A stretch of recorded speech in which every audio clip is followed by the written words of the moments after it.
नमस्कार दोस्तों, आज हम बात करेंगे application of thermodynamics to the thermoelectric effect.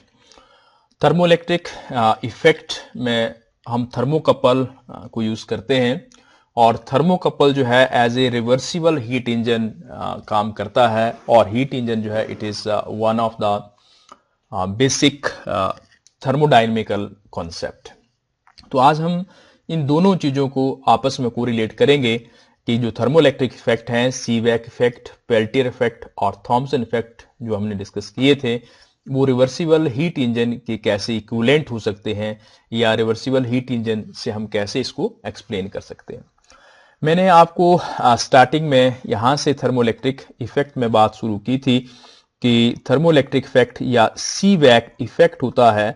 सीवैक effect में यदि हम एक थर्मोकपल लें कि मान लीजिए ये थर्मोकपल है, ये दो मेटल्स हैं, ये एक मेटल है ए, ये कोई दूसरा मेटल है बी और इनको यहाँ पे ये जॉइंट जो है वो किया हुआ है। मान लीजिए ये कोल्ड जंक्शन है, it is maintained at temperature T, और ये हॉट जंक्शन है, इसका टेम्परेचर टी प्लस dt है। और यहाँ पे हम डिफरेंट इफेक्ट्स की बात करेंगे।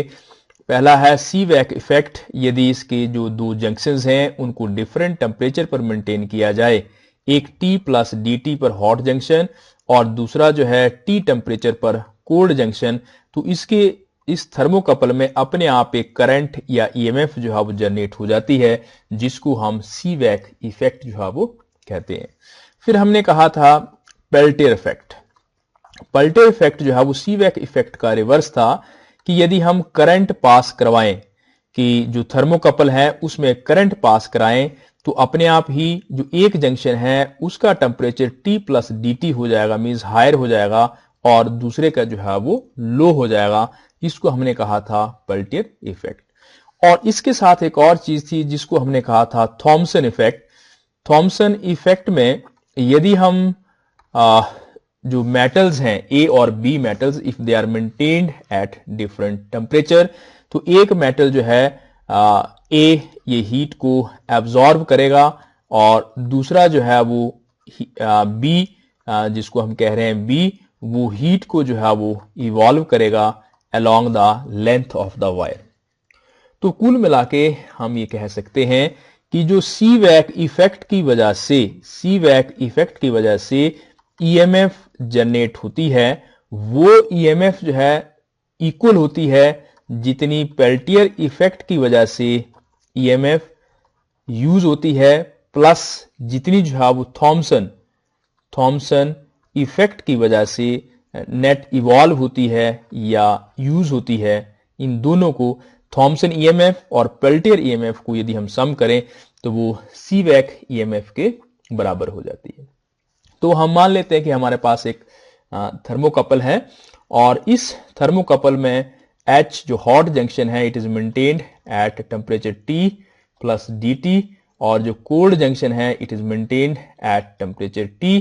यदि हम पेल्टियर इफेक्ट की बात करें तो जो पेल्टियर कॉफिशिएंट है यहाँ पे है पाई प्लस डी पाई। पाई जो है वो पेल्टियर कॉफिशिएंट होता है और यहाँ पे जो है वो पाई। और वैसे ही यदि थॉमसन की बात करें तो फर्स्ट मेटल के लिए सिग्मा A है और यहाँ पे जो है वो सिग्मा B है। तो ये पेल्टियर कॉफिशिएंट्स हैं एट डिफरेंट टेम्परेचर और ये जो है वो थॉमसन कॉफिशिएंट्स हैं एट डिफरेंट टेम्परेचर। तो हम दोनों की बात करते हैं, पहले पेल्टियर इफेक्ट की और फिर जो है वो थॉमसन इफेक्ट की। हम देखेंगे कि जो हीट है, हीट एब्जॉर्ब, चाहे वो हीट एब्जॉर्ब हुई या इवॉल्व हुई at hot junction due to Peltier effect. Peltier effect की वजह से जो हीट एब्जॉर्ब या इवॉल्व हुई उसको मान लेते हैं हम Q1। तो हम इसको ऐसे लिख सकते हैं Q1, और जो पेल्टियर कॉफिशिएंट है pi into D pi into I. यहां पे हम डिफाइन करते हैं, पेल्टियर कॉफिशिएंट मैंने डिफाइन किया था कि हीट एनर्जी इवॉल्व्ड और एब्जॉर्ब्ड पर यूनिट टाइम, तो ये हो जाएगा। और सिमिलरली जो हीट एब्जॉर्ब या इवॉल्व जो है एट कोल्ड जंक्शन, जो कोल्ड जंक्शन है पेल्टियर इफेक्ट की वजह से, तो उसको हम कह सकते हैं कि सपोज इट इज Q2, तो इसको हम ऐसे लिख सकते हैं पाई इंटू आई। अब इन दोनों से हम ये देख सकते हैं कि भाई नेट हीट एनर्जी है पेल्टियर इफेक्ट की वजह से, नेट हीट एब्जॉर्ब और evolve due to Peltier effect, सिर्फ पेल्टियर इफेक्ट की वजह से जो नेट इसमें चेंज आ रहा है उसको हम ऐसे लिख लेते हैं, इट इज QP। तो ये हो जाएगा जो हमने Q1 हॉट माइनस जो Q2 है, तो यहां पे है it is pi plus D pi into I minus pi into I. और इसको यदि ओपन करें तो ये पाई इंटू आई इसके साथ कैंसिल हो जाएगा और हमारे पास रहेगा D pi into I. And suppose कर लेते हैं this is question number 1। Similarly बिल्कुल इसी तरह से यदि हम थॉमसन इफेक्ट की बात करें तो सिमिलरली नेट हीट एब्जॉर्ब और evolve due to Thomson effect. यदि हम थॉमसन इफेक्ट की बात करें तो थॉमसन इफेक्ट में जो नेट चेंज हुआ इसको लिख दिया मैंने QT। अब हम डायरेक्ट लिख रहे हैं ए की वजह से होगा sigma B Thomson coefficient B metal के लिए into I current into dt और minus sigma A I into dt। ये कहां से आया, जो मैंने लास्ट टाइम की डेफिनेशंस बताई थी वहां से आप इसको चेक कर सकते हैं। तो इन दोनों को यदि हम इकट्ठा कर दें तो यहां पे हमारे पास होगा sigma B minus sigma A into I into dt। ये नेट चेंज हो रहा है ड्यू टू थॉमसन इफेक्ट। यदि हम इन दोनों को ही इकट्ठा करना चाहें, इसका मतलब therefore net change in heat due to दोनों की वजह से इकट्ठे तौर पे पेल्टियर इफेक्ट की वजह से प्लस थॉमसन इफेक्ट की वजह से, तो वो सीवैक इफेक्ट के बराबर होगा। दोनों की वजह से जितना होगा तो हम इक्वेशन 1 और 2 को जो है वो ऐड कर लेंगे। तो यहां से net heat Q it is equal to D pi into I, जो ये है एक्सप्रेशन, और दूसरे वाला ये, इन दोनों को हम यहां पे ऐड कर लेंगे sigma B minus sigma A, ये हो गया I into D T. And suppose it is equation number 3। Now electric energy, कितनी एनर्जी जो है वो डिसिपेट हो रही है इस प्रोसेस में। Now the net electric energy dissipated पर सेकेंड, एक सेकेंड में कितनी एनर्जी जो है वो डिसिपेट हो रही है। Q उसको हम लिखना चाहें तो ऐसे लिख सकते हैं डी ई इंटू आई। जो E है वो नेट थर्मोइलेक्ट्रिक EMF है, तो नेट थर्मोइलेक्ट्रिक EMF कितनी है इंटू आई इंटू टाइम होना था मगर पर सेकेंड लिखा है इसलिए T की वैल्यू 1 होगी। तो क्योंकि Q इज इक्वल टू होता है EIDT, तो वहां से T की वैल्यू 1 है इसलिए DE EMF into I. And suppose this is equation number 4। अब यहां से यदि हम इक्वेशन नंबर 3 और 4 को कंपेयर करें, कंपेयरिंग इक्वेशन 3 एंड 4, दोनों इक्वेशंस यहां हैं। ये इक्वेशन नंबर 3 है और ये इक्वेशन नंबर 4 है। यहां भी Q है, यहां भी Q है। यहां पे है नेट हीट एनर्जी कितनी इवॉल्व या एब्जॉर्ब हुई और यहां पे है नेट कितनी डिसिपेट हुई।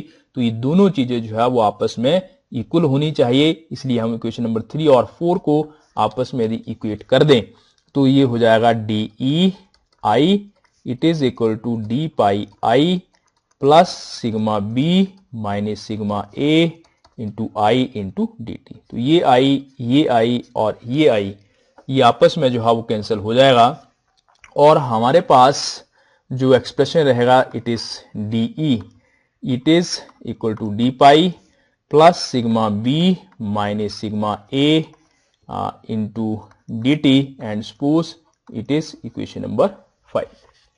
ये इक्वेशन जो हमारे पास आई है इसमें जो डीई आया है this is expression for thermo EMF. Net thermo EMF कितनी जनरेट हो रही है as a complete cycle in the thermocouple, वो हम उसको जो है वो डीई के से एक्सप्रेस करते हैं। अब हम ये कह रहे हैं कि भाई जो थर्मोकपल है हमारे पास वहां पे एक हॉट जंक्शन है और दूसरा जो है वो कोल्ड जंक्शन है। जो जंक्शन है it will act as the source, means ये हीट को जनरेट करेगा, और जो कोल्ड जंक्शन है it will as sink, means ये हीट को, जो एक्स्ट्रा हीट है उस हीट को एब्जॉर्ब करेगा। फिर हमने कहा था कि यहाँ पे थर्मोकपल में दो मेटल्स इस्तेमाल हुए हैं, तो यहाँ पे जो एक मेटल ए है it will act as source, Thomson effect के हिसाब से एक मेटल जो है along the length of wire that will evolve the heat, that will emit the heat, तो जो इमिट करेगा वो सोर्स एक्ट करेगा, और दूसरा जो है that will absorb the heat, तो that will act as the sink. इसका मतलब इन दोनों प्रोसेस को यदि हम कंबाइंड करें तो ये सोर्स और ये सोर्स जो हीट को इवॉल्व करेंगे, रिजेक्ट करेंगे, और ये सिंक और ये सिंक जो हीट को एब्जॉर्ब करेंगे। इसका मतलब हीट एब्जॉर्ब और हीट इवॉल्व, जो हीट इवॉल्व हुई है वो आपस में इक्वल होना चाहिए upon temperature of source and temperature of sink, temperature of sink, क्योंकि आपने रिवर्सिबल इंजन में हम ऐसा करते हैं कि Q1 T1 it should be equal to Q2 upon T2, ये रेशियो जो है वो इक्वल होती है, this is the heat and this is the temperature. तो ये जो रिवर्सिबल हीट इंजन का थर्मोडायनेमिक्स का कॉन्सेप्ट है उसको हम यहां पे थर्मोकपल के केस में यूज करेंगे। तो नेक्स्ट जो डेरिवेशन है वो ऑलरेडी मैंने लिख रखी हुई है, तो यहां से हम सिंपली जो है इसको डिस्कस कर लेंगे। तो जैसे मैंने कहा कि heat absorb upon source, temperature of source, और हीट इवॉल्व या rejected upon temperature of sink. तो हीट कितनी एब्जॉर्ब हुई, जो लो कोल्ड वाला जंक्शन है वहां पे पेल्टियर इफेक्ट के हिसाब से देखें तो pi I upon this is T, pi I upon T, और यहां पे जो हमने फॉर्मूला लिखा था I sigma A D T upon T, और दूसरे पे जो हॉट जंक्शन है वहां पे pi plus sigma pi into I upon temperature यहां पे था टी प्लस डी टी, और ये थॉमसन इफेक्ट में I sigma B D T by T, तो दोनों इफेक्ट्स को कंबाइन करके इस इक्वेशन को लिखा जा सकता है। अब हम यहां से इस इक्वेशन से ये आई और ये आई जो है वो कैंसिल हो जाएगा, और यहां से ये सिग्मा बी डी टी वाली टर्म जो को हम इस तरफ ले जाएं तो सिग्मा ए सिग्मा बी और D T by T common है, तो इसको मैंने बाहर लिख लिया, ये ब्रैकेट के अंदर आ गया। ये पाई बाई टी इस तरफ चला गया तो ये माइनस हो गया, तो पाई plus D pi upon T plus D T minus pi T. इसको क्रॉस मल्टीप्लाई कर दिया जाए, टी के साथ पाई को मल्टीप्लाई किया पाई टी, फिर पाई डी पाई इंटू टी, फिर ये इस तरफ मल्टीप्लाई होगा, टी माइनस है तो माइनस पाई टी और minus pi into D T. तो ये पाई टी और ये पाई टी आपस में कैंसिल हो जाएगा, हमारे पास रह गया डी पाई इंटू टी, इसको अलग कर लिया डी पाई टी, और ये डिनोमिनेटर कंप्लीट, और दूसरी टर्म माइनस ये पाई डी टी, और फिर इसके नीचे डिनोमिनेटर कंप्लीट। इन दो टर्म्स को हमने जो है वो सेपरेट करके लिख दिया। अब हम इसमें एक एजम्पशन पुट कर लें कि भाई सपोज करो dt टेम्परेचर की वैल्यू कम है तो dt t प्लस dt की वैल्यू अप्रोक्सीमेटली t के बराबर होगी, और जब ये t प्लस dt t के बराबर होगा तो t इंटू टी स्क्वेयर हो जाएगा। तो जो ऊपर वाला एक्सप्रेशन था sigma A minus sigma B D T by T it is equal to D pi by ये था t प्लस डी टी, तो ये हो जाएगा t, और ये t जो है वो इस t के साथ कैंसिल हो जाएगा, तो यहां पे रहेगा डी पाई बाय टी, और यहां पे t आएगा तो t into T square pi D T square. अब यहां से ये डी टी बाई टी है, इसको यदि हम रिवर्स करके इस तरफ मल्टीप्लाई कर दें तो ये होगा sigma A minus sigma B, यहां पे हो जाएगा डी पाई बाय ये रिवर्स हो जाएगा टी बाय डी टी, तो टी के साथ टी कैंसिल डी टी, मतलब इस पूरी इक्वेशन को यदि हम मल्टीप्लाई कर दें टी बाय डी टी से, तो जब टी बाय डी टी से करेंगे तो ये कैंसिल हो जाएगा, यहां टी के साथ टी कैंसिल तो D P by D T, यहां टी के साथ एक टी कैंसिल और डी टी के साथ डी टी कैंसिल, तो पाई अपॉन टी। और इस इक्वेशन से इसको यदि हम रीअरेंज करें तो हम ऐसा लिख सकते हैं कि भी पाई बाई टी, ये जो पाई बाई टी यहां पे था इसको मैं इस तरफ ले गया पाई बाई टी, ये हो जाएगा डी पाई, और ये इस तरफ आ गया, मगर यहां पे सिग्मा ए माइनस बी था, माइनस साइन आना था इसलिए मैंने इसको लिख दिया सिग्मा बी माइनस सिग्मा ए। अब इस इक्वेशन को, ये जो इक्वेशन आई है इस इक्वेशन को कंपेयर किया जाए इक्वेशन नंबर 5 के साथ। तो इक्वेशन नंबर जो 5 है वहां से हम dE बाय dt की वैल्यू निकाल सकते हैं। जो इक्वेशन नंबर 5 है वो ऐसे है, dE it is equal to D pi minus sigma B plus sigma B minus sigma A into D T. इस इक्वेशन को यदि मैं dt से मल्टीप्लाई कर दूं, डिवाइड कर दूं, तो ये भी dt हो जाएगा और यहां भी dt, तो ये dt के साथ dt कैंसिल। अब ये sigma B minus sigma A D pi by D T it is equal to dE by dt। तो इक्वेशन नंबर 5 से ये हमारे पास इक्वेशन आई है। अब हम इस इक्वेशन को 7 और 6, ये जो 6 और 7 इक्वेशन है, इन दोनों को यदि हम आपस में कंपेयर करते हैं, कंपेयर इक्वेशन 6 एंड 7, तो हमारे पास ये एक्सप्रेशन आएगा, that is pi by T it is equal to dE by dt। यहां से पाई निकालना तो t दूसरी तरफ चला जाएगा, तो pi equal to T dE by dt। Suppose this is question number 8। तो ये जो पाई है, ये पाई क्या है, पेल्टियर कॉफिशिएंट। इसका मतलब पेल्टियर कॉफिशिएंट पाई जो है it is equal to T temperature into dE by dt क्या है, थर्मो इलेक्ट्रिक पावर। E जो है वो थर्मो इलेक्ट्रिक EMF थी, मगर जब हम इसको T से डिफरेंशिएट कर रहे हैं, rate of change of energy, तो ये क्या बन जाता है, पावर। अब यहां से डिफरेंशिएटिंग इक्वेशन 5, यदि हम इक्वेशन नंबर 5 को डिफरेंशिएट करें, इक्वेशन नंबर 5 को यदि हम डिफरेंशिएट करें, 5 नहीं, डिफरेंशिएटिंग इक्वेशन नंबर 8, यदि ये इक्वेशन 8 है, इसको यदि हम डिफरेंशिएट करें, डिफरेंशिएटिंग इक्वेशन 8, तो पाई का derivative D pi by T it is equal to T, जब इसका डेरिवेटिव लेंगे तो D square E by D T square plus dE by D T as it is, और t का डिफरेंशिएशन t के साथ, तो ये हो जाएगा 1। इसको रीअरेंज किया, इस टर्म को हम दूसरी तरफ ले गए, D pi by D T minus dE by D T, और ये टर्म जो है वो इस तरफ रह गई। नाउ यूजिंग इक्वेशन 7, जो 7 इक्वेशन थी वहां पे ये जो वैल्यू है इसको हम देखें तो it is equal to sigma A minus sigma B के बराबर होता है।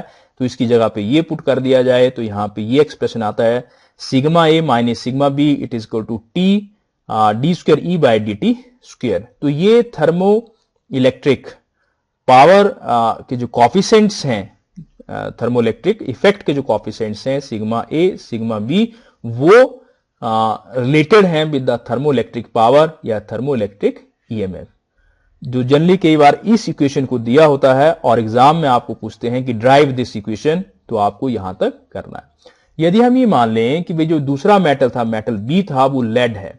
मैंने कहा था कि लेड जो है वो स्टैंडर्ड होता है जिसके लिए थॉमसन कॉफिशिएंट की वैल्यू जो है वो 0 होती है। तो सिग्मा बी की वैल्यू 0 हो जाएगी, तो हमारे पास रहेगा sigma A it is equal to T dE square E by D T square. तो ये हमारे पास रिक्वायर्ड एक्सप्रेशन हो गया फॉर थॉमसन कॉफिशिएंट। तो इस तरीके से हम जो पेल्टियर इफेक्ट है, थॉमसन इफेक्ट है, उनके जो कॉफिशिएंट्स हैं उनको निकाल सकते हैं, और साथ को EMF के साथ जो है वो रिलेट कर सकते हैं by using the basic concept और of reversible heat engine of thermodynamics. तो आई होप कि आप जो है एक मेजर एप्लीकेशन थर्मोडायनेमिक्स की फॉर रिवर्सिबल हीट इंजन के कॉन्टेक्स्ट में आप कंप्लीटली जो है वो समझ गए होंगे। Thank you.